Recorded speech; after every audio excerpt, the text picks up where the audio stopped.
बुद्धि सब सुख भरी, बनकर है रोग, नानक दृष्टि आया पुस्तक करके। गुरु चरण से राजमान गुरु रूप प्यारी साध संगत जीओ, वाहिगुरु जी का खालसा वाहिगुरु जी की फतेह। धन धन श्री गुरु रामदास अमरनाथ जी मुखार बिंद उच्चारण की पावन गान अनंत साहिब जी आपका विचार व्याख्या करना निर्माणा जी जतन कर रहे हैं। इसे आस से विश्वास देना कि सतगुरु रहमत करके साढ़े अंदर एक अलंगमई वाणी का कोई चिंता पाके सारा जीवन भी सवार देंगे। सारा जीवन का जो मकसद है उसको पूर्ण करते आज आप 20 पौड़ी की विचार करनी है। इसके अंदर प्रकाशा प्रमाण करते हैं जीवो निर्मल बाहरों निर्मल, बाहरों का निर्मल जीवो निर्मल, सतगुर से करनी कमाई, कूड़ के सोए पहुँचे नाही मनसा सच समाई, जन्म रतन जी कटिया पदे से बन जाए, कहे नानक जिन मन निर्मल सदा रहे गुर जाने, कहे नानक जिन मन निर्मल सदा रहे गुर जाने। जीव निर्मल बाहरों है जेड़े सासक जीव अंदरों में निर्मल ने ते बाहरों में निर्मल, जिन्हों का मन पवित्र हो गया है बाहरों में देखो बाहरों पवित्र दिस भी रहने ते अंदरों में पवित्र क्या तुमरा जिन्हों की करनी की कथनी एक रूप हो गई, जिन्हों का इहो जिहा उच्चा सुच्चा आचरण हो गया है उन्होंने जीवन ही सरल है। क्योंकि बाहरी दिखावियां के नाल केवल ते केवल आपां लोकां नूं नहीं जा सकते, उन्होंने प्रभावित कर सकते हैं, पर वो मालक जो है साडे अंतकरण नूं देखदा है, साडे अंदर की चल रहा है, साडे भाव की है, असीं की सोचते हैं, उस सारे का देखकर लोग उस मालिक के कोल है। इसलिए गुरबाणी सानू बाहरों के अंदरों एक रूप होने दे रही प्रेरित करती है। गुरु पातशाह प्रमाण करते हैं कि मनुष्य गुरु दर्शाए मार्ग के चल के विकारा तो रह हो जाते हैं, अपना जीवन सार्थक बना लेते हैं, पवित्र बना लेते हैं। जो इंसान गुरु को मिली शिक्षा के अनुसार अपना जीवन बना लेता है वो तन करके मन करके पूर्णतया पवित्र हो जाता है, तन करके मन करके पूर्णतया पवित्र हो जाता है। ना उससे उन्होंने कर्म इंद्रियां करके ना ही ज्ञान इंद्रिया करके कोई माड़ा काम हो सकता है।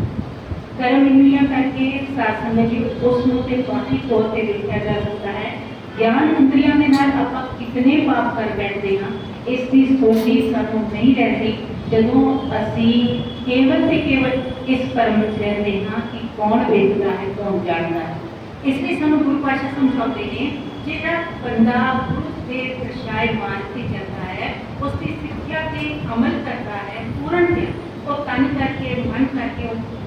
मुकम्मल तौर पर पवित्र हो जाता है। इहो जे लोगों का समाजिक व्यवहार खत्म हो जाता है, वो सच्चे आचरण वाले हो जाते हैं। उन्होंने मन के माया के पदार्थों की चाहत प्रभु सिमरन की बचता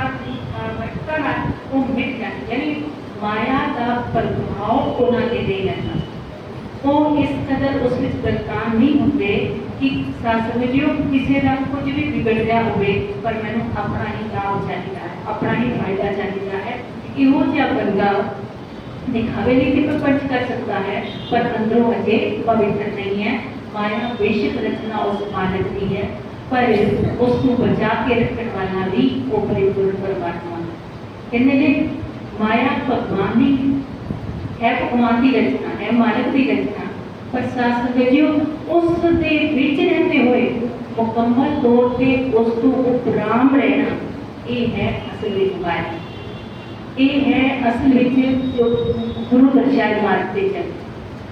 माया होना माड़ी का इसलिए नहीं सारे कार्य माया का करते हैं, सेवा भी करनी है किसी तरह की कुछ भी पढ़ना है ये वो सारिया होनी ने धर्म स्थान पढ़ने ने कुछ भी उस वास्ते माया चाहिए, रोज जीवन मरण के कमां वास्ते माया चाहिए है। पर माया नाल बंदा जो किसी को तोलन लग करता है उत्थे सारियां खत्म हो जाती है, माया प्रभावी हो जाती है, बाकी सारा कुछ उसको तुच्छ प्रतीत होता है, उत्थे साथ के ऊपर पाप कर्म बल प्रवृत्त हो जाता है। गुरु पातशाह समझाना करते हैं आत्मिक आनंद कपूर के देव मोह की माया सिद्धि नहीं करती, भाव तृष्णावां को मुक्त हो जाता है, प्रभु चरणों में लीन रह के वास्तविक आनंद जिहड़ा असली जिहड़ा आनंद है उसकी प्राप्ति हो सकती है। जीव जगत में आत्मक आनंद की प्राप्ति लई वो आया है, वो जीव रूपी व्यापारी श्रेष्ठ है जो गुरु दशाएं मान के जाके नाम रूपी पूंजी का संग्रह करता है, क्योंकि नाम रूपी पूंजी जान जा सकती है। दुनियावी माया कितनी भी किसी को डोरे, कितनी भी जोड़ लगे, मैं लाख भी जोड़े, करोड़ भी जोड़े, है ना, जोड़ के उसमें इस कदर गलतार नहीं हो गया। तो कई बार किसी को कुछ नहीं इतनी मिल गई, तो फिर उसने कमा भी इतनी गई, बस शास्त्र जो जो सोची आई, फिर समझ आई कि ये तो कुछ नाल मैं भी नहीं जा सकता, फिर अरमान लग गया, दुख लग गया, कोई और कुछ तो संग्रह किया ही नहीं जेड़ा मेरे नाल जा सकता। वो तो मैं कुछ जोड़े, वो तो पाई भी नहीं जोड़ी, फिर मैं बहुत लाखों करोड़ों में कमा ले। फिर शास्त्र जी कहते हैं इस काया में, इस शरीर में, क्योंकि इसका जिहड़ा विरोध सी एक ज्ञान इंद्रिया, कर्म इंद्रिया, इसलिए इस शरीर पे लाइया गई ना, उन्होंने विशेष मंतव से विरोध से उससे ना तो आप कख नहीं सवाने। फिर इस देह भी जो है उसमें भी अफसोस होता है, पर अब पछताए भूल गया जब क्रिया के समा निकल गया, फिर पछताना। कोई आलसी बंदा हो गया अपने वर्गा, फिर सासनी की किसान है, जो बोण की रुत होती है, हर एक फसल की बोण की रुत होती है, बीज बीजन की रुत होती है, तो उस समय से सुता रहे, आलस करके बैठा रहे, तो फिर उसको सोची आवे, तब फिर उसके बोए हुए बीज बीजन चले जाएंगे, फिर उसके ना वो फसल तैयार नहीं हो सकती। इसी तरह एक मनुखा जीवन भी एक कहते ने नाम बीज लो कर्मा वाले आई रुत बीजने भी, ये रुत ने बीजन तो शासन जो इस तो बाद से फिर पछतावा ही पछतावा, ये इस रूप में नहीं बीजिया, यानी मनुखा जीवन में नहीं बीजिया नाम रूप बीज, तब फिर किस चीज की फसल सके नहीं तैयार होगी। फिर कोई पाछा हम समझाना करते हैं जीवन का असली मनोरथ है लाभ का सोना, कि हर कोई बंदा चाहता है ना कि हर बंदे असल में व्यापार ही है, हर बंदा व्यापार करने गया है, तो व्यापार में कोई चाहता है कि मैंने घाटा पवे, कोई नहीं चाहता। तो फिर शासन जो वैसे जो आप विचार करिए 24,000 रोज आप स्वास्थ्य खर्च कर रहे हैं, कदे उसने विचार किया कि सानू कितना नुकसान हो रहा, फिर एक वो बेशकीमती पूंजी है जो करोड़ा खर्च करके भी मिल नहीं सकती वापस। एक स्वास्थ्य कोई खरीदते इहो जिहा अमीर ते रब ने आज तक किसी को बनाया नहीं, चाहे वो बेड़ का खजाने का भी मालिक क्यों ना हो, है उसके इतनी हिमाकत कि वो अपनी सारी जीवन की पूंजी दे के सब कुछ जो उसने इकट्ठा किया, जो उसको पुश्तैनी रूप में मिले, वो सारा कुछ देते हुए जो मैं एक श्वास ले सकता नहीं ना ले सकता, इसलिए फिर श्वास कीमती है ना, ये पूंजी कीमती है, तो इसकी आप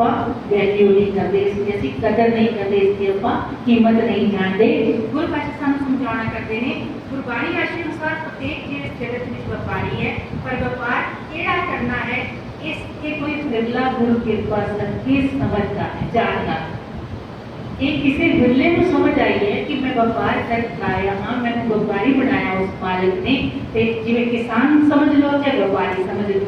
ਹੁਣ ਇਹਨਾਂ ਦੋਨਾਂ ਦਾ ਜਿਹੜਾ ਮੰਤਵ ਹੈ, ਜਿਹੜਾ ਮਨੋਰਥ ਹੈ, ਉਹ ਸਮਾਂ ਰਹਿੰਦੇ ਉਸਨੇ ਜੇ ਲਾਹੇ ਦਾ सौदा नहीं किया तब भी पछतावेगा, तो किसान ने समय से बीज नहीं बीजे, फिर सारा उसका खरपतवार नहीं चुनिया, फिर निराई गुड़ाई जो जो करना होता है गुड़ाई करनी वो नहीं की, फिर उससे वो फसल तैयार नहीं हो सकती। फिर कोई पातशाह सानू समझाना करते हैं इस संदर्भ में गुरु नानक देव जी की पावन बाणी है जिस विच प्रत्येक जीव को व्यापार करने का ते लाभ प्राप्ति का असल मनोरथ समझाया गया है। गुरु पातशाह समझाते हैं वणज करो बंजारियो वक्त लियो संभाल, जैसी वस्तु साथी है जैसी निभ है नाल, अति शाह सुजान है जैसी वस्तु संभाल, पाई ने राम को जितलाए हर जस वक्त ले चलो सौ देखे पटियाई। कहते इहो जिहा व्यापार करके जाओ, इहो जिहा लाहे का सौदा करके जाओ, इहो जिहा लाभ कट के जाओ कि वो वाहिगुरु जो है वो परमात्मा अकाल पुरख खुदा जो नाम नाल जानो वो देख के खुश हो जाए। जिवें कोई पुत्र है ना दुनियावी पुत्र, ते जदों वो कार विहार करता है या फिर किसी चंगी पोस्ट पे आता है, उसका पिता कितना खुश होता है कि आज मेरे बच्चे का जो है वो सार्थक हो गया है ना।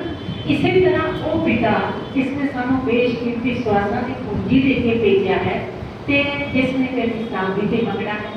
इस प्रकार जेकर आपां गुरबाणी विच होर देखिए पंचम पातशाह दा फरमान जिस वक्त को लैन तो आया राम नाम संतन कर पाया तज अभिमान लिहु मन बोल राम नाम किते बैठो।